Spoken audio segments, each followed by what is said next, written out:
Halo Tribuners, Tribunnews One Focus kembali menjumpai Anda bersama saya Tini Afsin. Usulan pemakzulan Gibran Rakabuming Raka sebagai wakil presiden oleh Purnawirawan TNI ini membuat memanasnya politik begitu. Belum selesai soal usulan pemakzulan deh, batalnya mutasi Lejen Kunto Arif yang merupakan anak jenderal dari Purnawirawan Tri Sutrisno juga akhirnya menambah perhatian publik begitu. Di tengah kabar tersebut, Presiden Prabowo kemarin bertemu dengan Purnawirawan TNI yang katanya adalah acara halal bihalal. Namun benarkah acara ini memang difungsikan untuk halal bihalal atau pertemuan ini ada makna lain di baliknya? Nah, kita akan berdiskusi bersama dengan Direktur Eksekutif Trias Politika Strategis, yaitu Mas Agung Baskoro yang sudah terhubung dengan kami melalui Zoom. Halo, Mas Agung, apa kabar? Alhamdulillah baik, Mbak Tini, pemirsa semua. Semoga semuanya sehat ya. Alhamdulillah, ini sehat. Meskipun agak Alhamdulillah. panas begitu ya ini Iya, suasana. siap. Langsung aja ini Iya, seperti saya paparkan di awal tadi, oke. Mas Agung, kalau melihat dari pertemuan dari Pak Presiden bersama dengan Purnawirawan TNI kemarin di Ya. Balai Kartini yang dilakukan di tengah isu usulan pemecatan Mas Gibran. Kalau dari pandangan Mas Agung sendiri, ini melihatnya seperti apa? Iya, saya melihat ya secara institusional Presiden Prabowo berusaha meredam beragam dinamika, gejolak maupun disharmoni relasi antara para purnawirawan dengan pemerintahan hari ini.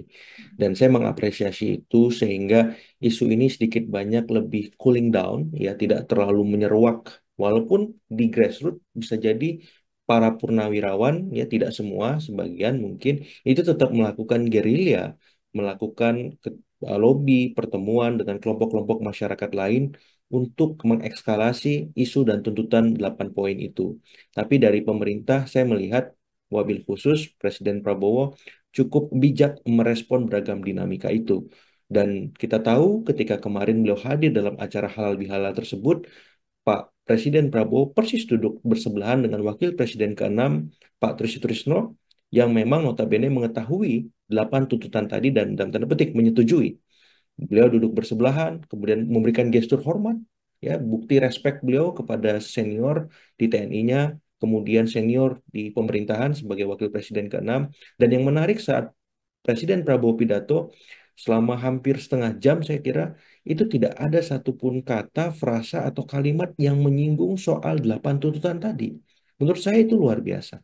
Kedewasaan beliau, kematangan beliau karena kita tahu ya secara personal Presiden Prabowo ini pernah berada di luar kekuasaan, di seberang sana, persis ketika 2009 ketika kalah Pilpres bersama Ibu Mega menghadapi Pak SBY, kemudian di 2014 menghadapi Pak Jokowi, dan itu menunjukkan bagaimana beliau begitu empati terhadap masukan, aspirasi maupun tanggapan para purnawirawan yang termaktub dalam 8 poin tersebut. Nah, saya berharap sikap dan kenegarawan beliau ini bisa diteladani oleh semua, wabil khusus menterinya, Mbak Tini, Ya. supaya semakin fokus bekerja dan loyalitasnya tunggal kepada Presiden Prabowo tanpa ada slip of tongue seperti halnya kemarin-kemarin itu. Mungkin itu sebagai pengantar, Mbak Tini. Baik, bisa dikatakan berarti cara meredam Pak Prabowo ini untuk mengatasi situasi-situasi yang memanas kayak gini ini Ya, termasuk cepat gitu ya, gercep gitu. Se- Ya, sangat cepat karena kita tahu setelah 8 poin tuntutan itu disampaikan kepada publik, langsung ya penasihat khusus Presiden yakni Pak Wiranto merespon itu, kemudian menyampaikan akan menindaklanjuti dan mengkajinya bersama pemerintah semacam itu. Kemudian kita tahu juga direspon oleh Pak Dudung, kemudian ada pertemuan antara kelompok purnawirawan yang lain yang lebih formal, apakah itu PPAD, PPAU, PPAL ya di Magelang, kemudian kemarin halal bihalal bersama PPAD dan kelompok purnawirawan yang lain, dan ujungnya Presiden Prabowo hadir di sana. Jadi sekuennya cepat, apalagi kita tahu memang setelah 8 poin itu ada tadi ya soal mutasi yang kemudian viral, Ya. kemudian direvisi lagi terkait Pak Gunto semacam itu sehingga ini akhirnya membuat isu atau bola liar eh, yang tidak perlu di internal TNI maupun di publik secara keseluruhan. Dan ketika Presiden Prabowo tampil kemarin di acara puncak ya halal bihalal para purnawirawan tersebut, sedikit banyak itu bisa membuat publik kembali objektif, proporsional, bahkan semua pihak profesional merespon dinamika ini sehingga acuannya, relnya tetap dalam kerangka konstitusional. Ya kita boleh berbeda, kita boleh tidak eh, sama pendapatnya, tapi yang jelas ya Pak Prabowo kemarin juga menegaskan para Purnawan ini selalu ditunggu kontribusinya untuk bangsa, apapun itu. Nah, saya kira itu dalam tanda petik afirmasi beliau bahwa ia ingin merangkul semua kalangan ya, baik di dalam maupun di luar kekuasaan untuk memberikan masukan-masukan konstruktif kepada pemerintah supaya beliau ketika memimpin tidak merasa sendirian atau beliau hanya apa ya melakukan kontribusi atau kebaikan dalam konteks pemerintahannya saja tanpa keterlibatan pihak-pihak lainnya seperti itu. Berarti sebenarnya usulan atau pandangan dari Purnawirawan TNI sendiri ini sangat penting begitu bagi Presiden untuk menjalankan pemerintahan sebenarnya. Iya, saya melihat dalam sisi itu mengingatkan ya Mbak ya, alarm politik kepada Presiden Prabowo ada situasi di mana eh, tidak bisa kita nafikan residu-residu Pilpres 2024 ataupun ekses pemerintahan Pak Jokowi mengemuka hari ini. Dan dengan diingatkan oleh para purnawirawan tersebut, minimal Pak Prabowo tahu arah perjuangan, arah pemerintahannya kemana. Bagaimana kemudian juga merespon eh, masukan-masukan tadi supaya pemerintahan beliau semakin lebih baik. Relasi beliau dengan para presiden yang lain juga semakin objektif. Dengan Pak Jokowi, dengan Pak SB, dengan Ibu Mega. Ya, jadi balancing of power itu terbentuk tanpa ada tendensi ke manapun supaya apa? Supaya harmoni stabilitas nasional terjaga. Nah, dalam konteks itulah saya kira masukan itu menjadi relevan. Tapi ketika masukan-masukan itu kemudian ditindaklanjuti di luar rel konstitusional, nah itu perlu kita cermati, kita kawal, dan kita harus hati-hati. Karena jangan sampai ini menjadi kontraproduktif juga. Dan efeknya bisa mengganggu stabilitas nasional. Dan kalau sudah tidak stabil bangsa kita secara politik, sosial, hukum, dan seterusnya, bagaimana mungkin kita membangun, apalagi mensejahterakan masyarakat seperti itu. Baik, baik. Berarti bisa saya gambarkan bahwa Ya, sebenarnya langkah cepat Pak Prabowo ini di ya, satu sisi sebenarnya ingin menyelamatkan Mas Gibran begitu dari tuntutan Purnawirawan, ya. tapi di satu sisi juga ingin merangkul TNI yang juga sangat dibutuhkan untuk Pak Prabowo ke depannya begitu ya, Mas. Betul, betul. Saya kira win-win solutionnya dari 8 itu bisa jadi ada beberapa tuntutan yang akan ditindaklanjuti. Tapi Hmm. beberapa tuntutan yang lain mungkin akan dikaji bahkan untuk sementara diendapkan dulu. Karena kan ini politik. Pasti ada titik tengahnya. 8 ya ayolah jangan semuanya 4 dulu gimana. Karena pemerintahannya baru dimulai misalkan seperti itu. Atau ya satu dulu lah gitu karena saya banyak tantangan dari eksternal nih perang tarif kemudian ada ekses ekonomi di domestik semacam itu jadi hal-hal semacam itu kan perlu dikomunikasikan Mbak Tini supaya apa supaya tidak ada kesalahpahaman pun kalau ada perbedaan itu tetap dalam rel-rel yang tadi produktif ya konstruktif dan konstitusional seperti itu Oke, tapi kalau pertemuan ini memang ya, bertujuan untuk meredamkan polemik pemakzulan Mas Gibran begitu. Apakah ya. cukup dengan pertemuan yang kemarin saja begitu? Apakah perlu adanya pertemuan lain yang lebih intensif begitu untuk kemudian eh, dilakukan diskusi lagi begitu? Ya, saya kira perlu ya diskusi, dialog terus-menerus antara pemerintah dengan kelompok purnawirawan. Bahkan Mas Gibran pun dialog dengan para purnawirawan cukup bagus. Karena kemarin Mas Gibrannya nggak kelihatan, belum kelihatan ya di acara purnawirawan itu. Jadi saya mendorong kita lebih banyak berdialog, berdiskusi agar apa? Agar energi kita lebih banyak yang positif ketimbang sebaliknya, menimbang tantangan di eksternal maupun di internal cukup kompleks. Daripada energi kita habis untuk hal-hal yang belum jelas ujungnya, minimal kita bisa membantu pemerintahan dalam bentuk tadi dialog, diskusi, ini solusinya apa, win-winnya sebagaimana supaya apa? Supaya stabilitas terjaga pun kalau ada perbedaan ya tetap dalam koridor-koridor yang produktif tadi. Jadi semakin sering kita dialog, semakin kita sering kita diskusi mengenal satu sama lain dari hati ke hati, saya merasa itu bisa menjadi solusi maupun apa ya meredam beragam macam persepsi, sakwasangka, prasangka yang tidak perlu, yang pada akhirnya itu bisa membuat ya kohesi sosial politik baik di tingkat elit maupun di publik bisa kondusif, Mbak. Karena sekarang itu yang paling utama agar apapun aspirasinya bisa di follow up ya.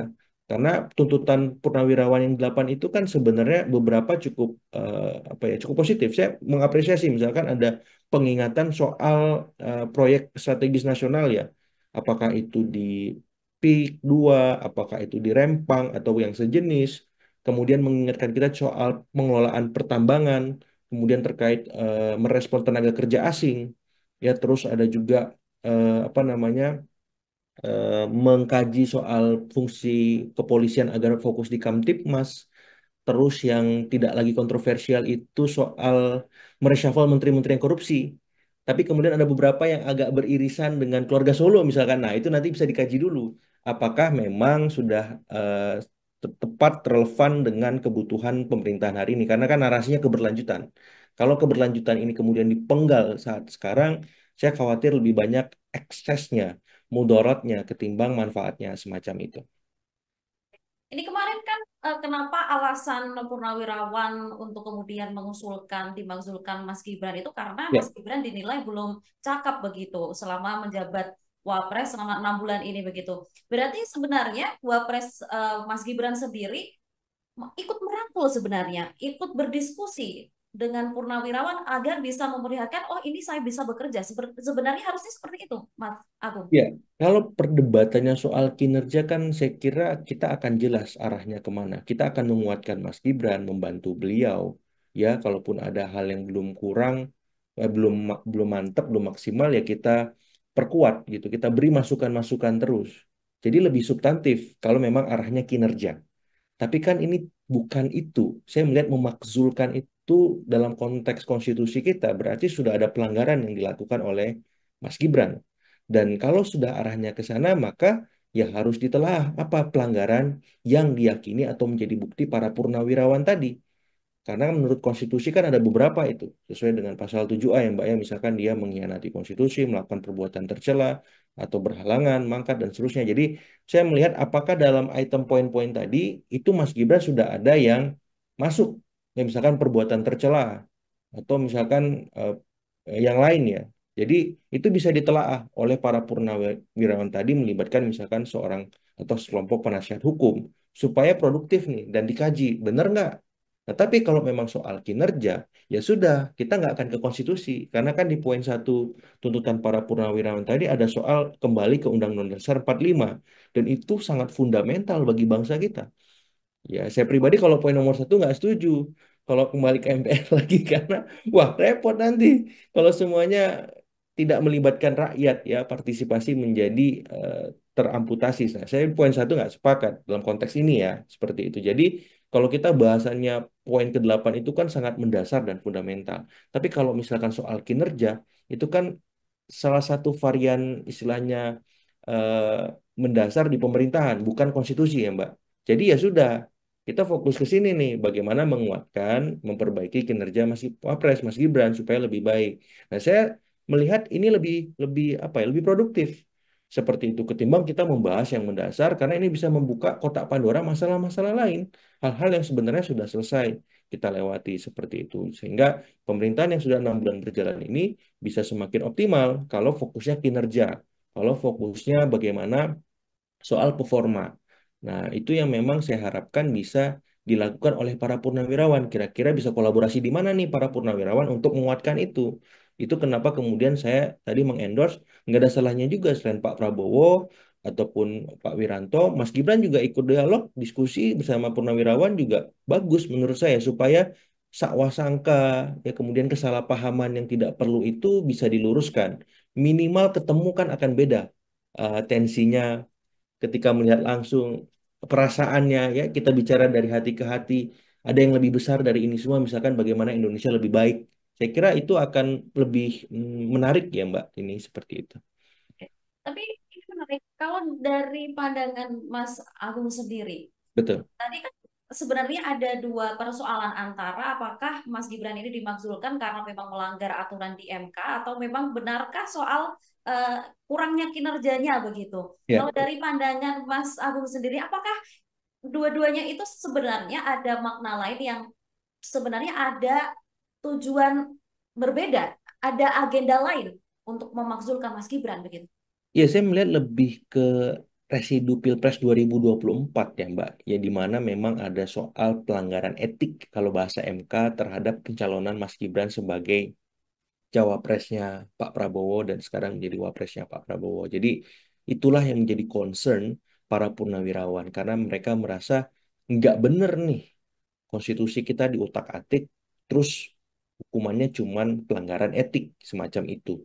Dan kemudian Mas Gibran sah sebagai wapres. Itulah yang eh, apa ya membuat mereka gusar dan tidak nyaman.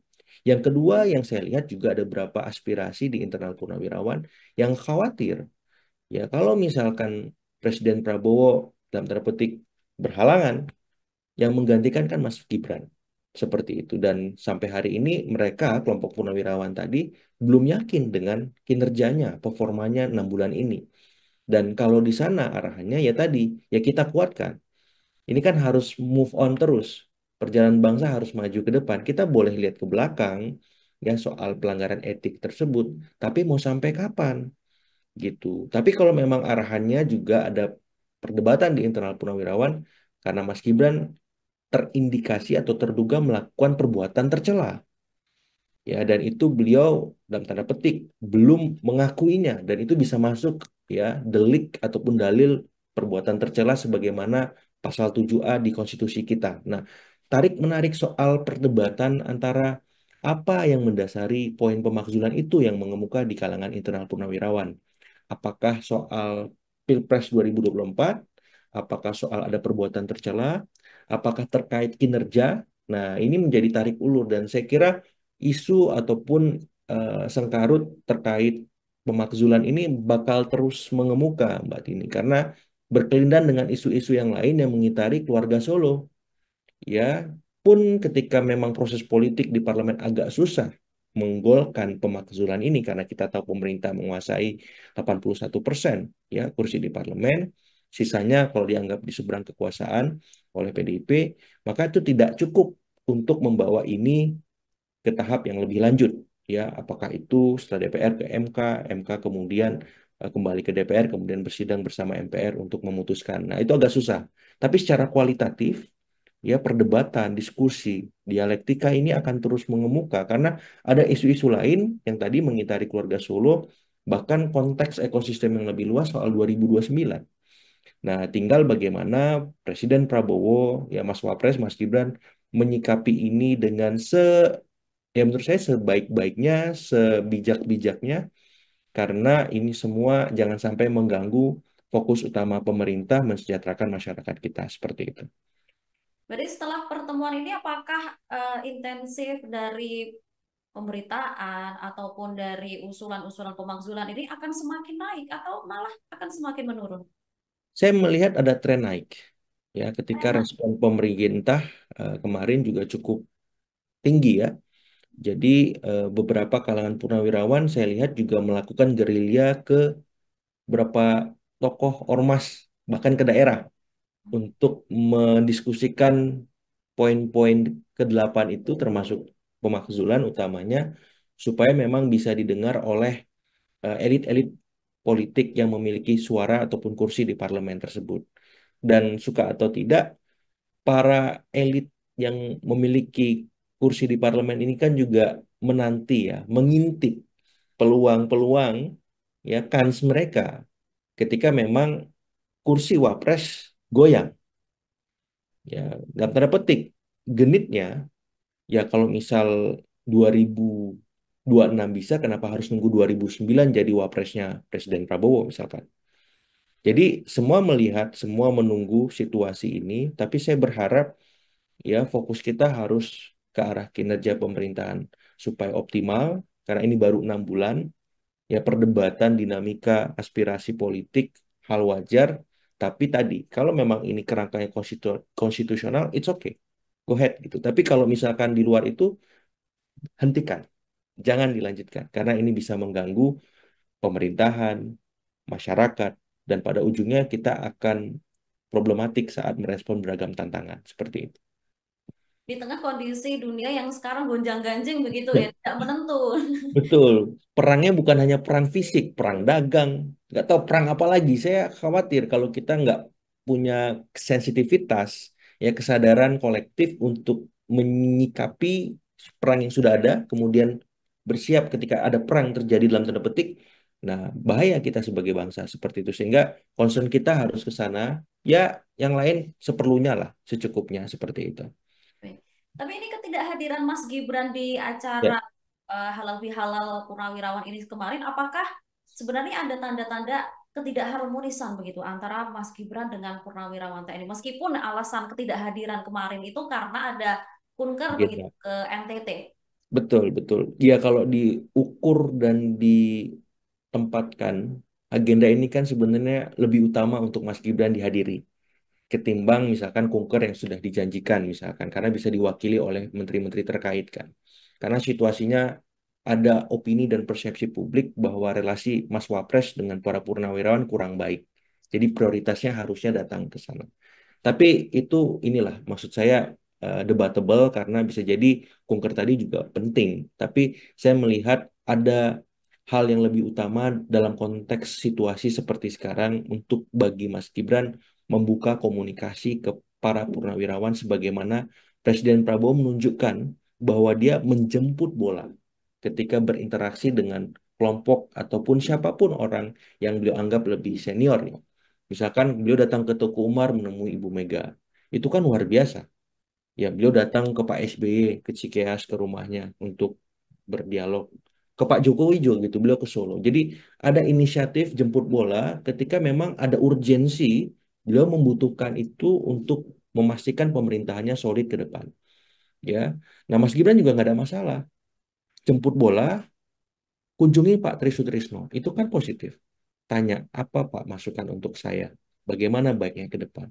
Supaya apa? Supaya dia objektif juga. Kenapa sih tuntutannya seperti itu? Apa sih yang kurang dari saya? Sehingga bisa diperbaiki. Hal-hal semacam itu tradisi kita sebagai bangsa. Banyak diskusi, banyak dialog, banyak ketemu. Bahkan kemarin kan ada halal bihalal itu juga baik. Jadi saya melihat ke depan ya kalau memang Mas Gibran berkenan ya nggak ada salahnya itu dimulai dan itu juga diperagakan oleh ayah beliau Pak Jokowi ya sering berkunjung, sering dialog, sering mendengar dan saya kira ini teladan yang baik dari Presiden Prabowo, Pak Jokowi dan semua presiden lain supaya apa? Supaya pemerintahan ke depan semakin solid ya kokoh merespon tadi utamanya beragam dinamika masalah yang hari ini sedang membuka utamanya soal-soal ekonomi seperti itu, Mbak. Ini kemarin ada dua kubu kemudian soal pemakzulan. Ada yang mengusulkan pemakzulan, termasuk Ya, dari Forum Purnawirawan Pak Tri Sutrisno itu sendiri. Setelah itu ada lagi yang mengusulkan untuk, mengusulkan, maaf, untuk bersikap netral akhirnya dan mendukung pemerintah Pak Prabowo Gibran. Nah, ya, kalau Mas Agung melihat ini bagaimana? Apakah ada sebenarnya ada keretakan hubungan kemudian dari Purnawirawan TNI karena perbedaan pandangan ini sendiri? iya. Mestilah kelompok-kelompok purnawirawan tadi itu punya sikap sikap personal ya. Jadi ketika ada kelompok organisasi besar purnawirawan, otomatis individu-individunya punya sikap politik juga. Karena kita lihat pada Pilpres kemarin para purnawirawan menyebar ke tiga kubu capres ya. Sehingga wajar ketika memang saat pemerintah sudah terbentuk, Presiden Prabowo terpilih, para purnawirawan yang belum terakomodir tadi akhirnya memberikan suara dan tanggapannya di luar sistem politik kita. Seperti itu. Jadi saya menganggap perbedaan dan dinamika aspirasi, tuntutan itu hal yang lumrah dan wajar sebagai bagian untuk mendewasakan organisasi tersebut.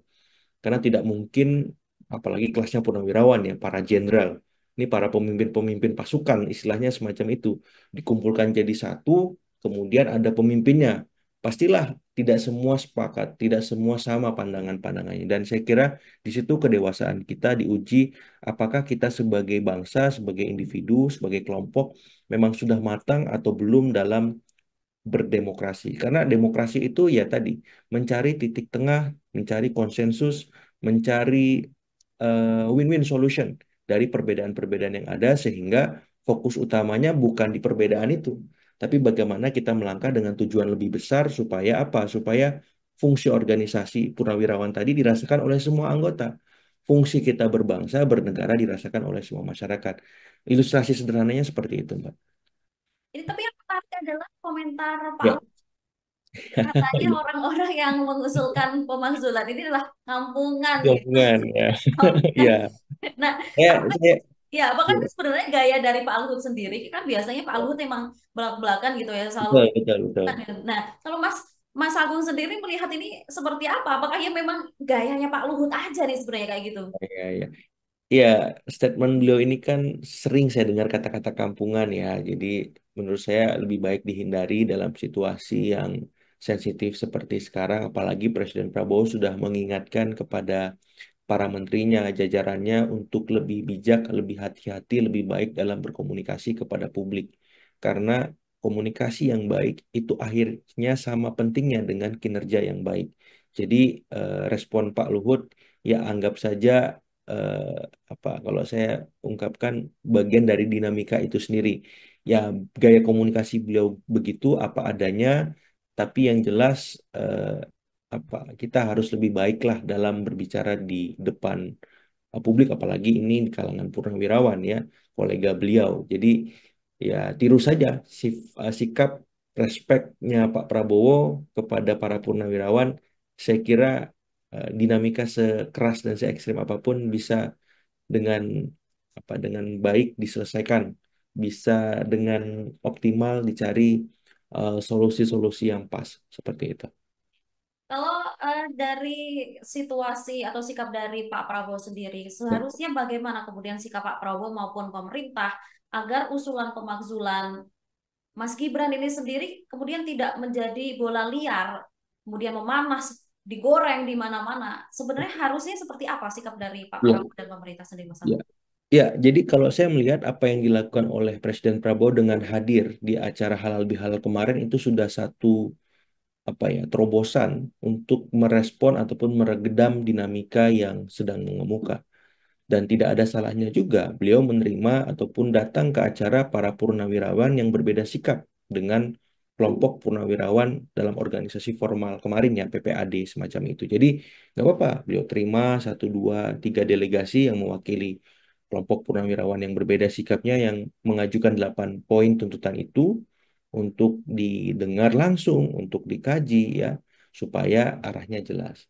Yang kedua yang bisa beliau lakukan juga ya tadi mendorong Mas Gibran untuk berkomunikasi juga dengan para purnawirawan itu supaya ada apa ya ya kesepahaman lah minimal apa ya jelas kira-kira apa yang dipersoalkan dan kira-kira ada nggak solusinya supaya tuntutan itu punya muara yang jelas dan tidak sekedar tuntutan semacam itu.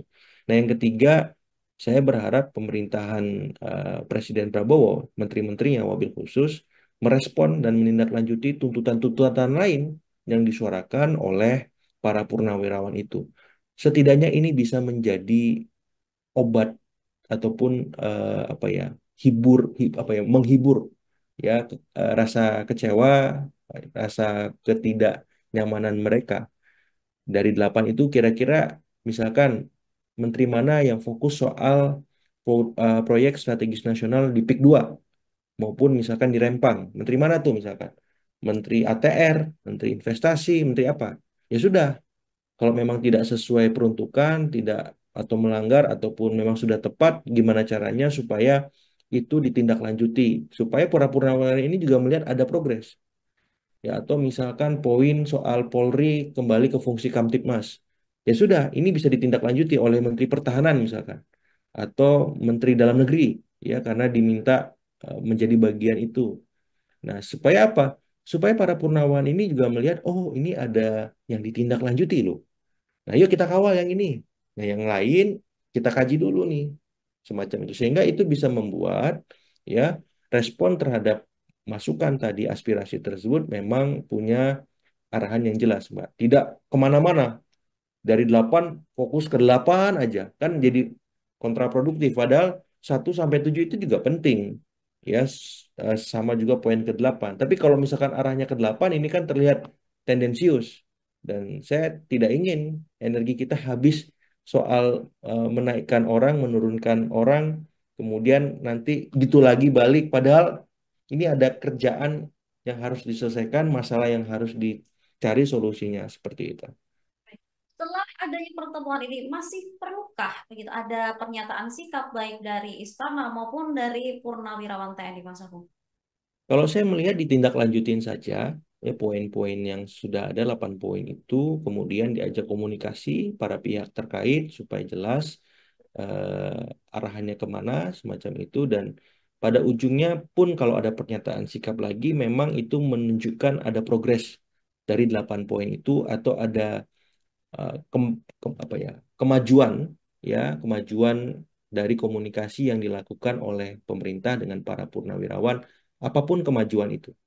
Minimal publik tahu, minimal para purnawirawan bisa mengerti situasi yang dihadapi oleh pemerintah dan kemampuan pemerintah dalam menindaklanjuti poin-poin tuntutan mereka, sehingga ini bisa menimbulkan kesepahaman kolaborasi dan para purnawirawan juga akhirnya bisa terlibat ya mengawal itu bahkan merealisasikan tuntutannya. Jangan sampai tuntutan ini lepas, tidak punya dasar dan ya udah sebatas diajukan ke publik tapi tidak dikawal. Nah, saya berharap para purnawirawan ini bisa mengawal juga. Karena kan beberapa itu cukup positif ya. Walaupun beberapa poin juga tadi misalkan nomor satu misalkan saya nggak sependapat gitu karena kayaknya agak riskan lah semacam itu. Tapi yang jelas ini kan perlu dikaji bersama-sama. Kalau dikaji dalam kerangka akademik yang jelas, ya bisa dipertanggungjawabkan. Saya kira teman-teman purnawirawan pasti memahami seperti itu.